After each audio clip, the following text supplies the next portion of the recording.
الشيطان اللعين الرجيم.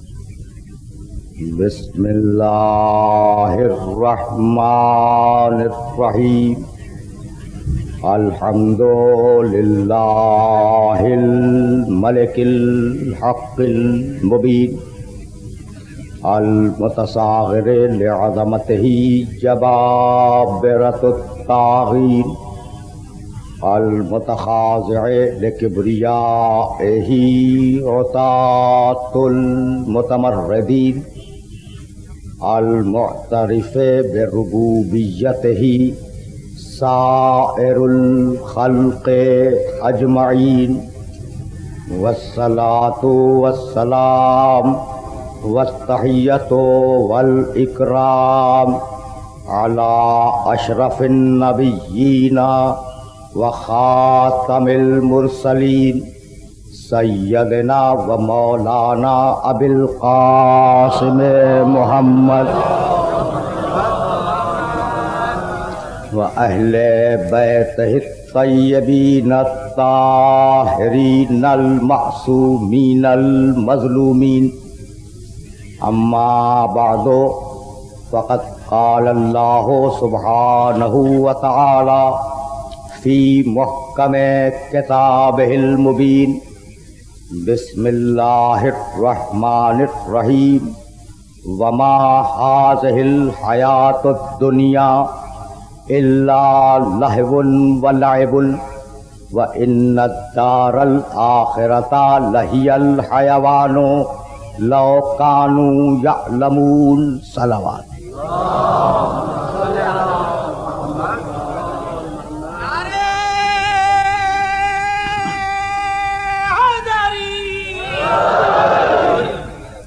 عزیزان محترم، حیات دنیا اور دار آخرت کے عنوان سے ہم نے جس سلسلہ گفتگو کا آغاز کیا وہ سلسلہ گفتگو اپنے دوسرے مرحلے میں داخل ہو رہا ہے. دنیا نے جیسے جیسے ترقی کی اور جیسے جیسے کائنات کی توانائیوں کو تسخیر کرنا شروع کیا، اس وقت سے فکر انسانی میں یہ بات راسخ ہونے لگی کہ ہمیں اب کسی غیبی سہارے کی کوئی ضرورت نہیں ہے، ہمیں کسی خدا کی کوئی ضرورت نہیں ہے، ہم خود کفیل ہیں، ہم خود مکتفی ہیں. ہم نے اپنی عقل، اپنے شعور، اپنی دانش اور اپنے علم کے ذریعے کائنات کی ان طاقتوں کو مسخر کر لیا جن طاقتوں سے ہم اپنی زندگی کو بخیر و خوبی گزار سکتے ہیں. لیکن مسئلہ یہ ہے کہ کیا زندگی فقط وہی ہے جو ہم گزار رہے ہیں، یا اس کے بعد کسی اور زندگی کا آغاز ہونے والا ہے؟ بھائی مسئلہ یہ ہے کہ اگر یہی زندگی ہے 60 سال کی، 70 سال کی، 80 سال کی زندگی، 125 برس کی زندگی، تو ضرورت کیا ہے کہ انسان مہذب بنے؟ بھائی دیکھیے گا، ایک فکر دینا چاہ رہا ہوں اپنے سارے سننے والوں کو. بھائی ہماری زندگی 60 70 80 90 100 سال کی زندگی ہے. ضرورت کیا ہے کہ انسان مہذب بنے؟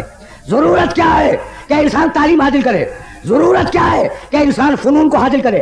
ضرورت کیا ہے کہ کوئی قانون دنیا میں نافذ کیا جائے؟ ضرورت کیا ہے کہ معاشرہ ایک سسٹم پہ چلتا رہے؟ بھائی رہنا ہے کروڑوں سال کی دنیا میں تمہیں 70 برس، تو اب جیسی چاہو گزار لو. نہ تہذیب کی ضرورت ہے، نہ تمدن کی ضرورت ہے، نہ تعلیم کی ضرورت ہے، نہ معاشرے کی ضرورت ہے. اس کے باوجود تم تہذیب کے محتاج ہو، تعلیم کے محتاج ہو، تمدن کے محتاج ہو، قوانین کی پابندی کرتے ہو، بچوں کو اچھے اسکولوں میں داخل کرواتے ہو.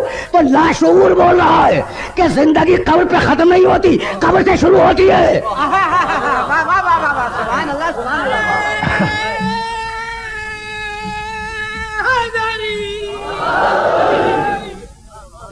زندگی قبر پہ ختم نہیں ہوتی، زندگی کا آغاز ہے قبر سے. عرض کروں گا کہ یہ جو زندگی ہے یہ زندگی نہیں ہے، زندگی کا دھوکہ ہے.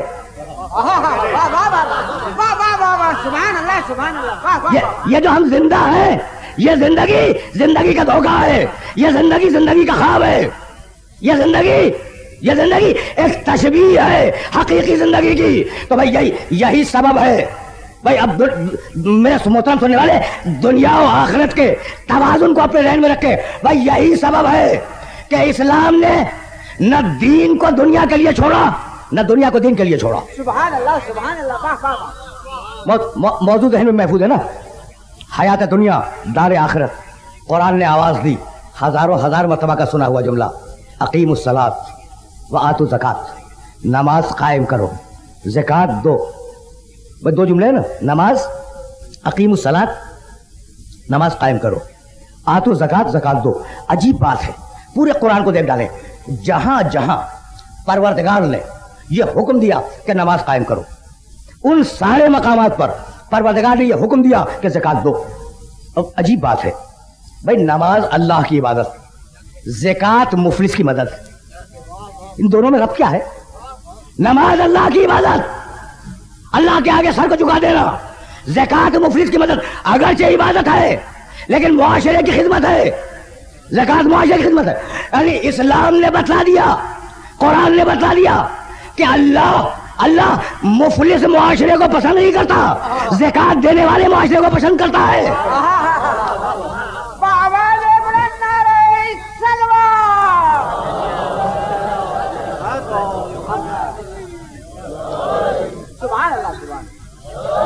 بھائی آہستہ آہستہ سلسلہ فکر کو آگے جانا ہے. اسلام مفلس معاشرے کو پسند نہیں کرتا، غریب معاشرے کو پسند نہیں کرتا. اسلام چاہتا ہے کہ معاشرہ اتنا دولت مند ہو کہ زکات دے. اس لیے ہر جگہ اقیم الصلاۃ کے ساتھ آتوا الزکات. اب دو رشتے ہیں، انسان کا ایک رشتہ آخرت سے اقیم الصلاۃ، اور انسان کا دوسرا رشتہ دنیا سے آتوا الزکات. دیکھیے دین اور دنیا میں توازن ہے، دین اور دنیا میں توازن ہے. دنیا اور آخرت میں ایک امتزاج ہے، ایک اعتدال ہے. اقیم الصلاۃ، اللہ سے اپنا رشتہ قائم کرو، آتوا الزکات، دنیا سے اپنا رشتہ قائم کرو. بھائی عجیب بات ہے کہ جو اللہ سے رشتہ قائم کر لے گا تو دولت کے آنے پر احساس برتری کا شکار نہیں ہوگا، اور دولت کے جانے پر احساس کمتری کا شکار نہیں ہوگا.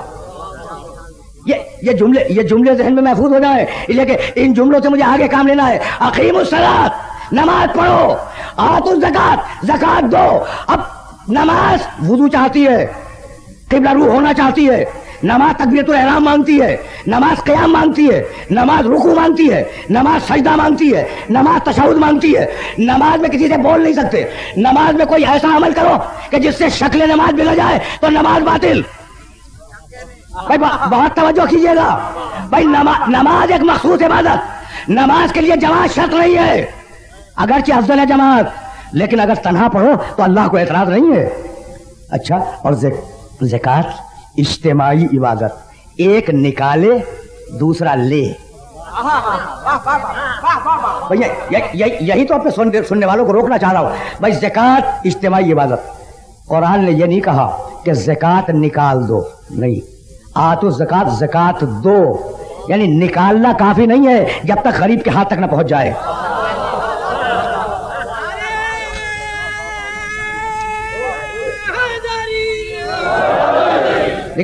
نکالنا کافی نہیں ہے جب تک وہ زکات غریب کے ہاتھ تک نہ پہنچ جائے.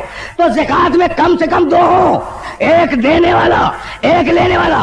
نماز میں اکیلا ہو، نماز قبلہ رو ہو، نماز باوضو ہو، نماز میں بولے نہیں، نماز تکبیرۃ الاحرام سے شروع ہو، نماز میں قیام ہو، نماز میں رکوع ہو، نماز میں سجدہ ہو، نماز میں تشہد ہو. زکات میں بول بھی سکتا ہے، زکات میں وضو کی شرط نہیں، زکات میں قبلہ رو ہونے کی شرط نہیں، زکات میں ایک ہو دوسرا لے.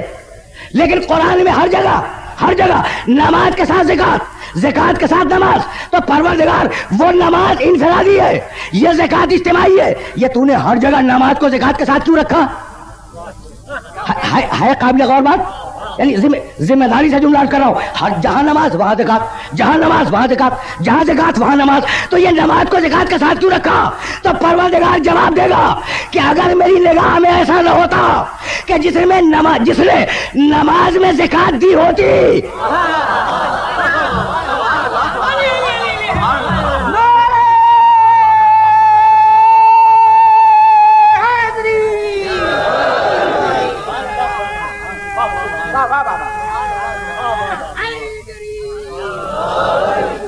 جی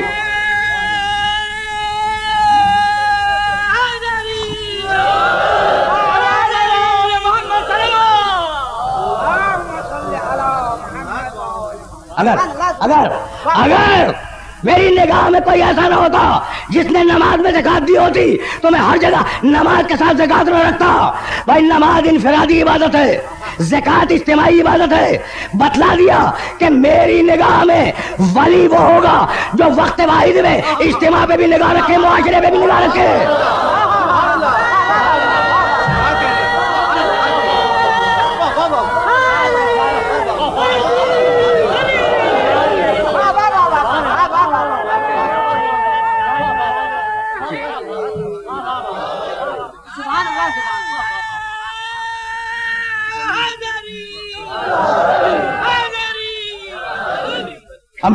بھائی دنیا کی دو بڑی طاقتیں, مغرب اور مشرق.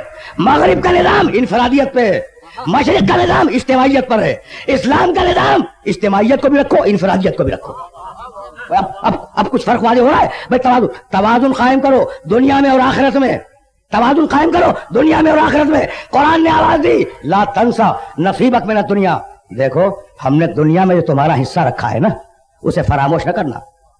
پوری قوت کے ساتھ دنیا کو استعمال کرو, پوری قوت کے ساتھ دنیا کو استعمال کرو. یہ قرآن کی آواز تھی اور وہ علی کی آواز ہے کوفے کے منبر سے. اعمل, بھائی پالیسی ہے پوری انسانیت کے لیے. اعمل, بھائی عجیب و غریب جملہ ہے. اعمل لدنیا کأنک تعیش ابدا وعمل لدینک کأنک تموت غدا. کتنا عجیب جملہ کہا ہے علی نے نہج البلاغہ میں. سنو اپنی دنیا کے لیے اس طریقے سے عمل کرو, کسب معاش کرو, کماؤ, اپنی دنیا کو بناؤ. کأنک تعیش ابدا, کہ گویا تمہیں ہمیشہ ہمیشہ اس دنیا میں رہنا ہے. کیا کہا علی نے؟ دنیا اور آخرت کا توازن دیکھیں.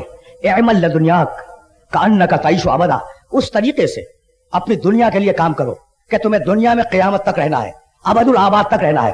وعمل لدینک, اور اپنی آخرت کے لیے اس طریقے سے عمل کرو کأنک تموت غدا, کہ جیسے تمہیں کل ہی مر جانا ہے. علی کے علاوہ کوئی یہ جملہ نہیں کہہ سکتا تھا جس کی دونوں ہتھیلیوں پر دنیا و آخرت ہو. اتنا متوازن جملہ وہی کہہ سکتا تھا. تو دین اور دنیا میں توازن قائم کیا. بھائی دنیا کو مقصد نہ بناؤ, مجھے آگے جانا ہے اور چاہ رہا ہوں کہ یہ جملہ میرے محترم سننے والوں تک پہنچ جائے, پوری طاقت سے پہنچ جائے تاکہ مجھے آگے جانے میں آسانی ہو جائے. دنیا کو مقصد نہ بناؤ. بھائی اللہ کر سکتا تھا کہ ہر شخص کے گھر میں روزی اتار دیتا, کر سکتا تھا کہ ہر ایک کے گھر میں روزی صبح سویرے اتر جاتی, لیکن نہیں, کسب معاش کرو تاکہ امتحان ہو جائے کہ کون اللہ کے لیے کسب معاش کر رہا ہے, کون دنیا کو مقصد بنائے ہوئے ہے. بھائی امتحان ہو جائے. اب ایک جملہ عرض کروں, اللہ یہ کر سکتا تھا. بھائی بہت توجہ رہے, لیکن بڑے نازک مرحلے پر سننے والوں کو لے آیا اور ایک ایسے مسئلے کی طرف متوجہ کروں گا جس مسئلے پر آج تک بات نہیں کی گئی. اللہ کر سکتا تھا کہ ہر گھر میں رزق اتار دے. نہیں, ذرا سا آگے بڑھ جاؤ. آل محمد مدینے میں پیٹ پہ پتھر باندھ رہے تھے, معلوم ہے نا؟ میرے کس سننے والے کو نہیں معلوم؟ بھوکے تھے, فاقے سے تھے, غریب تھے, تاریخ اسلام نے لکھا کہ مفلس تھے, اور جب بھوک بہت شدید ہو جاتی تھی پیٹ پہ پتھر باندھ دیتے تھے. کون یہ کون ہے آل محمد؟ یہ اس وقت کون تھے جو پتھر باندھ رہے تھے؟ رسول کی بیٹی فاطمہ زہرا. فاطمہ زہرا کا شوہر علی ابن ابی طالب. علی و فاطمہ کے بیٹے حسن و حسین, چھوٹے بچے پیٹ پہ پتھر باندھ رہے تھے. معلوم ہے نا, میرے سارے سننے والوں کو معلوم ہے نا کہ اسلام پر ایک ایسا وقت آیا کہ جب ان بزرگان اسلام نے پیٹ پہ پتھر باندھ لیے. اچھا یہ کون ہے؟ میں دیکھیے بڑے نازک مرحلے تک لے جا رہا ہوں. یہ ہے کون؟ یہ وہ ہیں کہ جن میں سورج کے پلٹانے کی طاقت ہے. اچھا میں نے یہ جو جملہ کہا نا بڑی احتیاط سے کہا, ورنہ نہیں میں جملے کو بدل کے کہہ رہا ہوں. یہ وہ ہیں جو سورج پلٹا چکے تھے, یہ وہ ہیں جو چاند کو توڑ چکے تھے, یہ وہ ہیں جو ستاروں کو اتار چکے تھے, یہ وہ خاندان ہے جو سنگریزوں سے تسبیح پڑھوا چکا تھا, یہ وہ خاندان ہے جو بھاگتے ہوئے جانور کو بلا چکا تھا, یہ وہ خاندان ہے جس نے درخت کو کے سلام کا جواب دیا, یہ وہ خاندان ہے جس نے حجر اسود کو سلام کیا تو حجر اسود نے جواب دیا. کتنی طاقت ہے اس خاندان میں. بھائی بات تو واضح ہو گئی نا. اور ذرا سا آگے بڑھ جاؤں. اس گھر کی کنیز ہے, جس کا نام ہے فضا. جانتے ہیں نا میرے سارے سننے والے؟ اچھا اب فضا کا کمال کیا ہے؟ مٹی کو سونا بنا لیتی ہے, مٹی کو چاندی بنا لیتی ہے. تو اب میں کہتا ہوں کہ آل محمد نے پیٹ پر پتھر باندھنا گوارا کیا, معجزے سے رزق کو حاصل کرنا گوارا نہیں کیا.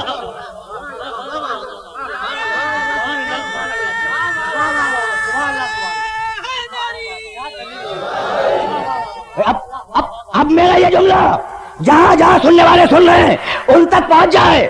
آل محمد نے بھوکا رہنا گوارا کیا, فاقہ گوارا کیا, پیٹ پہ پتھر باندھنا گوارا کیا, لیکن معجزے سے رزق کو حاصل نہیں کیا. بھائی اب جملہ سنو اور جملے کو ذہن میں محفوظ رکھو. بھوکے رہے تاکہ ان کے عہد کے غاصبوں کی نشاندہی ہو جائے.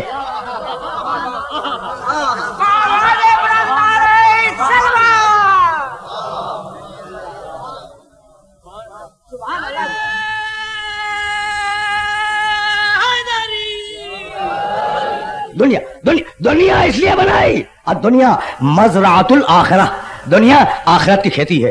دنیا دنیا اس لیے بنائی کہ آخرت کا بندوبست کرو. حیات دنیا دار آخرت. دنیا اس لیے بنائی کہ آخرت کا بندوبست کرو. لیکن وہ انسان جو مادے میں الجھ گیا, وہ انسان جس نے دنیا کو مقصد سمجھا, وہ انسان جس نے دنیا کو اپنا مستقل سمجھا, وہ انسان جو حیات بعد الموت کا قائل نہیں ہے, اس انسان نے جب انسان کے مسائل کو دیکھا, بھائی بہت دور جانا ہے اور بہت آہستہ آہستہ جا رہا ہوں, جب مسائل کو دیکھا کہا انسان میں جو سب سے بڑا مسئلہ ہے وہ اس کے نفس کا مسئلہ ہے.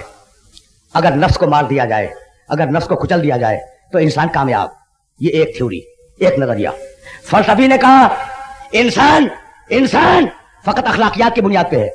عفت, شجاعت, عدالت, حکمت, اگر ان میں کامیاب ہو جائے تو انسان کامیاب ہے, اور ورنہ انسان ناکامیاب ہے. کسی بڑے یہودی مفکر نے کہا کہ انسان کا مسئلہ فقط پیٹ کا مسئلہ ہے اور کچھ نہیں ہے. اگر انسان کو روٹی مل جائے, انسان کا معاشرہ امن و سکون سے رہے. وہ دیکھ رہے ہیں آپ, ہر ایک اپنی اینک سے انسان کے مسئلے کو دیکھ رہا ہے. ہر ایک فلسفی نے اپنی اینک سے انسان کے مسئلے کو دیکھا. مشہور مفکر اور مشہور ماہر جنسیات فرائڈ نے کہا کہ انسان کا بیسک مسئلہ جنس ہے اور اس کے علاوہ کچھ نہیں ہے. اگر جنس کے مسائل, صنفیات کے مسائل حل ہو جائیں تو انسان کے سارے مسائل حل ہو جائیں گے. تو ایک آنکھ سے دیکھا ہر ایک نے. کسی نے مادی نگاہ سے دیکھا, کسی نے صنفیات کی نگاہ سے دیکھا, کسی نے روٹی کی نگاہ سے دیکھا, کسی نے نفس کی نگاہ سے دیکھا. اور تصوف نے کہا کہ اگر روح کو فنا کر دو اس کی ذات میں تو تمہارے سارے مسائل حل ہو جائیں گے. تو ہر ایک نے الگ الگ دیکھا, جذبوں کو کچلنے کی بات کی. بھائی توجہ کیجیے گا. اور اسلام نے, چونکہ اسلام نام ہے دنیا اور آخرت کے توازن کا, اسلام نے ان سارے جذبوں میں ایک توازن قائم کیا. تمہید اس منزل پہ ختم ہو رہی ہے اور یہی سے میں آگے جا رہا ہوں. بھائی اسلام نفس کو مارتا نہیں ہے, نفس کو کچلتا نہیں ہے. وَنَفْسٍ وَمَا سَوَّاهَا فَأَلْهَمَهَا فُجُورَهَا وَتَقْوَاهَا قَدْ أَفْلَحَ مَن زَكَّاهَا. بھائی نفس کو پاک کرو, ہم ضمانت دیتے ہیں کہ جنت دیں گے. نفس کو پاک کرو, نفس کو پاک کرو, پاک بناؤ, ہم ضمانت دیتے ہیں کہ تمہیں جنت عطا کریں گے. تو نفس کو کچلنا نہیں ہے, نفس کو پاک بنانا ہے. بھائی بات تو واضح ہو رہی ہے نا. نفس کو کچلنا نہیں, نفس کو پاک بنانا ہے. اور اسے اسلام نے آواز دی. بھائی عجیب و غریب مراحل ہے. النکاح من سنتی, صرف بری چیز نہیں ہے, صنفیات برے نہیں ہے, نکاح میری سنت ہے. اور اسے اسلام نے آواز دی. القاسب و حبیب اللہ, کسب کرنے والا, معاش کو کسب کرنے والا اللہ کا محبوب ہے. اب ایک ایک جذبے کو تسلی دیتا جا رہا ہے. توجہ رکھیے گا. ایک ایک جذبے کو تسلی دی, لیکن دیکھو جذبوں کو کنٹرول میں رکھو. مجھے اپنے موضوع کو آگے بڑھانا ہے اور میرا موضوع یہیں سے آگے بڑھ رہا ہے. جذبوں کو کنٹرول میں رکھو, اور کنٹرول میں رکھنے کا طریقہ یہ ہے کہ کچھ سے ملو, کچھ کو ڈھکیل دو. دیکھیے میں نے بہت نازک مرحلے پر گفتگو لا کر روکی ہے.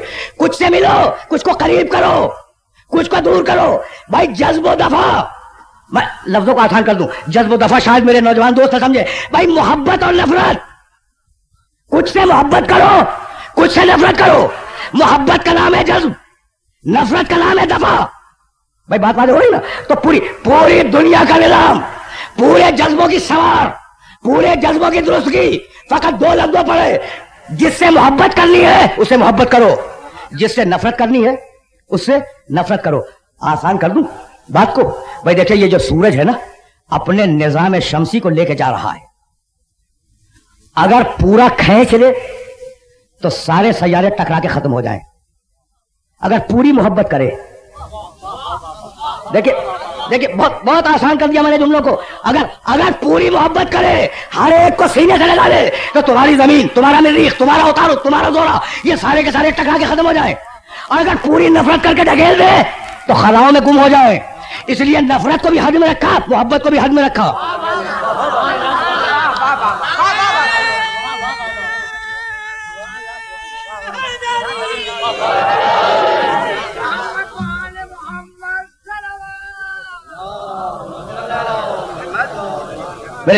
میرے محترم سننے والوں تک بات تو پہنچ گئی نا.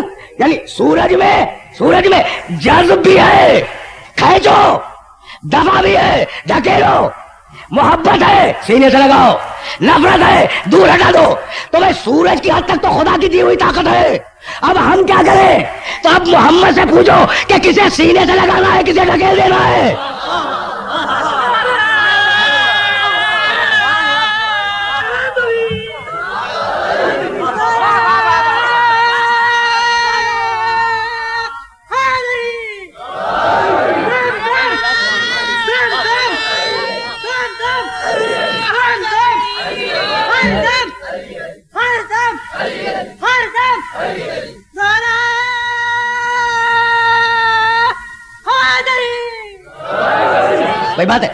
باتیں میرے سننے والوں تک پہنچ رہی ہے. بھائی محمد میزان ہے, محمد معیار ہے, محمد اصول ہے. اب محمد رسول اللہ سے پوچھو کہ کسے سینے سے لگانا ہے, کسے ڈھکیل دینا ہے. تو بھائی سنت محمد پہ نظر رہے. جسے کندھے پہ بلند کرے سینے سے لگاؤ, جسے باہر نکال دیتے تم بھی باہر نکال دو.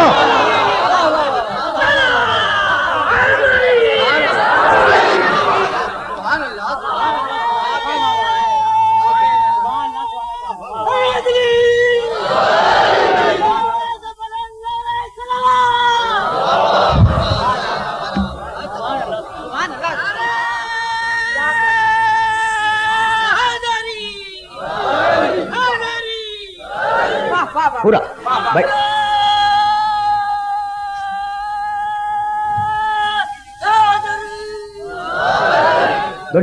دنیا کا پورا نظام نفرت اور محبت پہ مبنی ہے. بھائی میں بالکل سچی بات اپنے سننے والوں کی خدمت پیش کر رہا ہوں. دنیا کا پورا نظام, پوری کائنات کا نظام نفرت اور محبت پہ مبنی ہے. دنیا کے جتنے عظیم ادب تخلیق ہوئے یا محبت کی بنیاد پر یا نفرت کی بنیاد پر. دنیا کی بہترین پینٹنگز بنائی گئی یا نفرت کی بنیاد پر یا محبت کی بنیاد پر. دنیا میں جتنے بڑے مجسمے بنے, بھائی یہ تاریخ ہے معاشرے کی. بیل ڈیورا کی تہذیب کی تاریخ اٹھا کے دیکھو, ادھر کا جتنے مجسمے بنے, جتنی شاعری ہوئی, جتنی پینٹنگ بنائی گئی, یا محبت ہے یا نفرت ہے. تو محبت اور نفرت سے انسان بچ نہیں سکتا. لا الہ نفرت ہے, الا اللہ محبت ہے.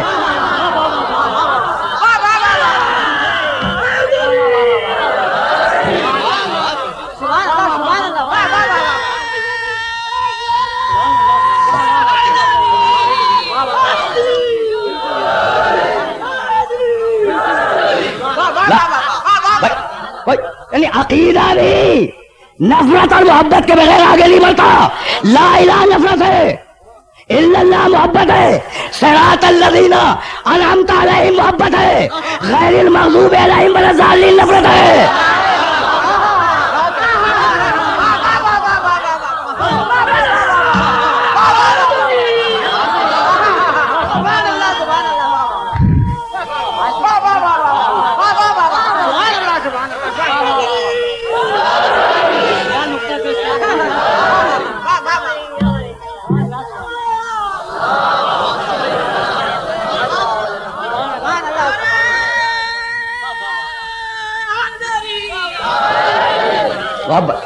بھائی محبت بھی عطیہ الہی ہے, نفرت بھی عطیہ الہی ہے. کبھی اس رخ سے غور کیا کہ نفرت بھی عطیہ الہی ہے؟ بھائی اگر نفرت عطیہ الہی نہ ہوتی, محبت تو ہے ہی عطیہ الہی.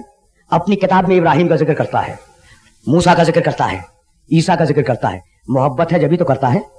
اور اسی کتاب میں فرعون کا ذکر کرتا ہے.